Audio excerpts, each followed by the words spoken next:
Bonjour à toutes et tous, bienvenue dans les coulisses du Grand Lyon. Mon invité du jour, Bertrand Artigny, bonjour. Bonjour. Vous êtes le vice-président aux finances de la métropole de Lyon.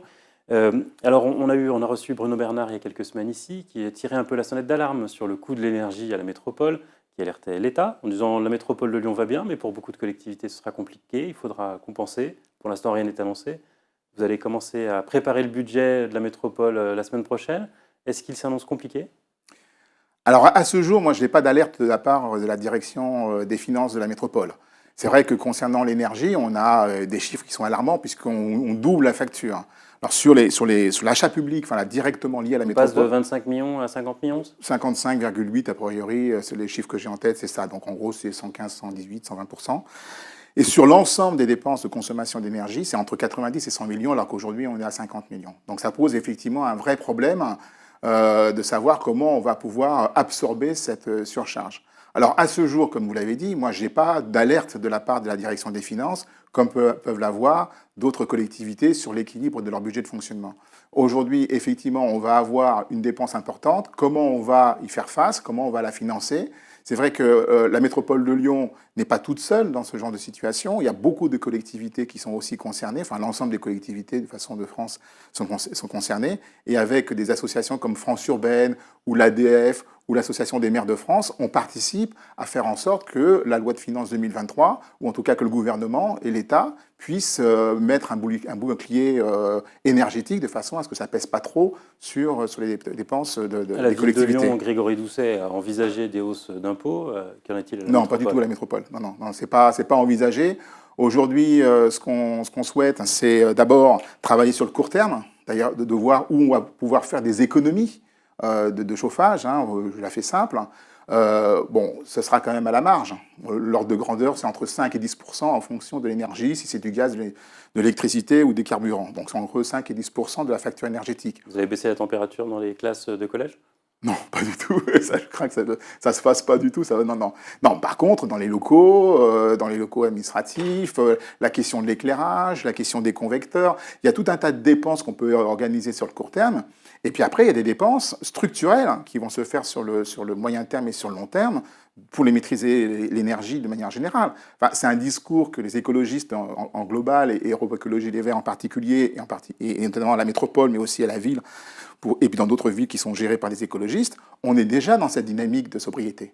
Donc ce n'est pas quelque chose pour nous, si vous voulez, qui est nouveau. On le sait, on a travaillé dessus pendant des Vous années. serez sur la sobriété énergétique. Oui. Par contre, depuis le début du mandat, l'opposition vous reproche de laisser filer les budgets les budgets de la métropole, les frais de fonctionnement. Là-dessus, vous n'envisagez pas de réduction pour tenir le prochain budget? Bah, ça va être un peu compliqué quand même, parce qu'il y a des dépenses qui sont obligatoires. D'abord, les dépenses sociales sont obligatoires. Aujourd'hui, si je prends ne serait-ce que le point d'indice, hein, en gros les salaires des fonctionnaires, c'est une demande au niveau de l'État que nous, on assume totalement, parce qu'on considère que les fonctionnaires de la métropole de Lyon font un travail remarquable, donc il est normal, en tout cas, que leur rémunération puisse évoluer en fonction de leurs compétences. Après, au dernier budget, vous aviez ajouté 117 postes. Ben oui, mais parce qu'il y a des besoins. Il faut aussi amener des Donc vous n'y renoncerez pas, compétences. vous ferez de nouveaux recrutements, quels que soient les. Alors moi, je les suis pas, conditions. je peux pas, à ce stade, je peux pas vous dire exactement le montant, enfin le niveau de recrutement qu'on va avoir. On a d'abord un travail à faire en interne pour optimiser les équipes, de façon à voir exactement ce qu'on leur demande de faire. Est-ce qu'il y a les équipes qui sont bien formées pour pouvoir faire ce qu'on leur demande de faire? Est-ce qu'il y a une organisation qui est optimale? Donc je crois qu'il y a d'abord un travail à faire en interne, et c'est fait c'est piloté en particulier par ma collègue Si je Zemmour résume, Khalifi. les frais vont augmenter à cause du coût de l'énergie, à cause de l'inflation, à cause du point d'indice. Oui, Donc vous allez avoir des charges de fonctionnement qui oui. vont augmenter. Vous n'augmenterez aucune charge sociale. Vous avez peut-être des recettes de l'État qui peuvent baisser. Ben, vous avez la bonne équation. C'est effectivement ça. On a un souci. Alors, on a un souci. Moi, je voudrais qu'on soit clair. Il y a des dépenses sociales qui vont augmenter. Ça, pour nous, le point de Ségur, enfin le Ségur, vous connaissez. Pour nous, c'est important, effectivement, qu'on revalorise les travailleurs du médico-social. Ça, c'est fondamental pour nous. Donc, il y a eu un rattrapage sur le Ségur. On considère ça comme étant normal. On prend nos responsabilités. Après, il y a la question des recettes. Vous l'avez effectivement souligné. Les recettes, aujourd'hui, c'est un petit peu la surprise. On voudrait voir comment Bercy va calculer les différentes fractions de TVA qui vont nous reverser en compensation la suppression de la taxe d'habitation. Et puis aujourd'hui, c'est une promesse électorale du président Macron, ça a été de dire la CVAE, je vais la supprimer. La CVAE, je le donne comme ça un petit chiffre pour vos auditeurs, c'est 300 millions aujourd'hui. Donc quand vous dites à la métropole de Lyon, on va vous supprimer 300 millions de recettes, forcément ça vous interpelle. Vous demandez à avoir des explications. Donc ça, il y a ce qui relève de l'État, là-dessus vous attendez des réponses. Oui. Puis il y a aussi des taxes que vous touchez directement, par exemple les droits de mutation, Oui, droits de qui mutation. sont très élevés dans la métropole. Oui. On a reçu Renaud Père qui espérait une baisse des prix de l'immobilier à Lyon. Ça, par contre, en tant que vice-président aux finances, c'est un problème national. C'est un problème national. Enfin, je parle d'un problème. S'il y avait une crise immobilière et une baisse des prix, ce serait une mauvaise nouvelle pour le budget de la métropole. Alors, c'est là que j'ai deux casquettes. J'ai la casquette VP aux finances. Évidemment, en tant que vice-président aux finances, je suis intéressé par mes recettes. Ça, c'est clair. J'ai besoin de recettes pour financer à la fois du social, pour financer de l'investissement. Ça, c'est clair. En revanche, en tant que militant, à un moment, ça pose des questions. C'est-à-dire que vous vous retrouvez avec un coût de l'immobilier qui devient insupportable pour les classes populaires et qui fait qu'on a des problèmes de recrutement, aussi bien, vous évoquiez tout à l'heure Lyon, mais pour la police municipale de Lyon, parce que pour pouvoir recruter des policiers, il faut aussi qu'ils puissent se loger. On va rencontrer au niveau des travailleurs sociaux les mêmes difficultés. J'étais hier chez les pompiers, on veut bien embaucher des pompiers, mais il faut qu'ils puissent se loger aussi à proximité de leur lieu de travail. Dans le médico-social, notamment pour les établissements qui reçoivent des personnes en situation de handicap, donc vous aimeriez que le prix des logements baisse, mais alors du coup, ça devient... Enfin, en tout cas, qu'il soit maîtrisé. Donc Renaud Père, il travaille, il met en place tout un ensemble de dispositifs de façon à faire en sorte que le coût de l'immobilier baisse, de façon à pouvoir alors, permettre... Je reviens sur votre budget en revanche, du coup ça devient un peu une impasse, la seule solution que vous avez, c'est l'endettement. Eh bien forcément, à un moment ou à un autre, il va falloir qu'on s'endette. Parce que si vos recettes ne montent pas et que vos dépenses, au contraire, augmentent, forcément, ce qu'on appelle la capacité d'autofinancement va se dégrader. Aujourd'hui, je vous rassure, et je peux vous rassurer vos auditeurs, il y a de la marge, on est tranquille, enfin, on fait partie des grosses collectivités. Il y a presque trop de marge, hein, quand vous faites vos budgets initiaux, vous annoncez des ratios d'endettement à 5-6 ans, et puis au final, vous êtes à 3, ça veut dire que vous ne consommez pas tous les investissements que vous souhaitez faire. Ça, c'est tout l'inconvénient que l'on a quand on construit un budget. Quand on construit un budget, on se dit quelles sont nos recettes, quelles sont nos dépenses. On est au mois d'octobre-novembre, donc forcément, on va construire le budget 2023 en fonction des indicateurs que nous avons aujourd'hui. En janvier, nous allons le faire voter au Conseil métropolitain, un budget 2023 qui part sur des hypothèses, c'est toujours des estimations, des évaluations, hein, en dépenses et en recettes. Après, à l'intérieur de ces grands volumes, il peut y avoir des ajustements. Il peut y avoir des dépenses, effectivement, qu'on ne fait pas, ou des recettes qui viennent en supplément. C'est des choses qui peuvent arriver. Et à la fin, effectivement, en janvier, on va présenter une estimation de notre capacité d'autofinancement et de l'endettement. Et après, il y a le résultat. Vous pourriez investir plus vite, rénover plus rapidement les collèges, par exemple. Écoutez, je pense qu'aujourd'hui, on est parti sur une PPI à 3,6 milliards. Il y a beaucoup de demandes qui ont été rajoutées. Hein. Vous avez parlé tout à l'heure, on a parlé tout à l'heure plutôt des voies lyonnaises. On a annoncé un budget à 280 millions d'euros. Vous savez que la métropole de Lyon s'est engagée à aider les communes à hauteur de 50 millions d'euros. L'état des collèges, aujourd'hui, je ne vais pas refaire l'histoire, il faut absolument qu'on investisse beaucoup plus que ce qui était prévu, donc on va rajouter là aussi 50 millions d'euros. On a des problèmes d'assainissement. Il faut le savoir aussi. La population. Ça, c'est que vous avez dit, vous avez justifié de devoir faire de l'endettement et des investissements, mais dans la réalité, finalement, vous allez moins vite que ce que vous espériez dans vos budgets. Écoutez, on a dépensé plus de 600 millions en première année de mandat.